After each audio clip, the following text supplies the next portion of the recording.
മനസ്സിൽ ഒരു നക്ഷത്രമായി നിൽക്കുന്ന ദാർശനികനും കവിയുമായ ബസവണ്ണ അദ്ദേഹം മതേതൃത്വത്തെ ഊന്നി പറഞ്ഞുകൊണ്ട്, മനുഷ്യത്വത്തെ ഊന്നി പറഞ്ഞുകൊണ്ട് നടത്തിയൊരു കവിത ഓരോ കന്നഡിಗരുടെയും മനസ്സിലുള്ളൊരു കവിതയാണ്. ಇವನಾರವ ಇವನಾರವ ಎನಿಸಿದರಯ್ಯ,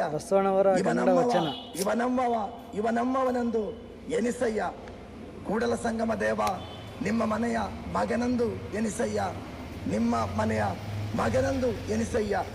ഈ കവിതയാണ് മഞ്ചേഷത്തെ ജനാധിപത്യ മതേതര മനസ്സുകൾ വിശ്വാസികൾ ಅವರ മനസ്സിൽ ഏറ്റെടുത്തത്. ಬಸವಣ್ಣ ಕವಿತೆയാണ് ಸರ್ ಓರ್ಮ വരുന്നത്. ನೋಡಿದರೆ ಮುದ್ಹಾರಂದ್ರ ಬೇಕು, ನೋಡಿದರೆ ನಿಟ್ಟಿರಬೇಕು, ನೋಡಿದರೆ ಸ್ಫಟಿಕದ ಸಲಾಕೆ ಅಂತ ಬೇಕು, ನುಡಿದರೆ ಲಿಂಗ ಮೆಚ್ಚಿ ಹೌದು ಹೌದು ಎನ್ನಬೇಕು, ನುಡಿಯೊಳಗಾಗಿ ನಡೆಯದಿದ್ದರೆ ಕೂಡಲಗಮ ಎಂದು ಒಲಿಯುವರಯ್ಯ. പ്രിയപ്പെട്ട കേരളത്തിന്റെ മുഖ്യമന്ത്രി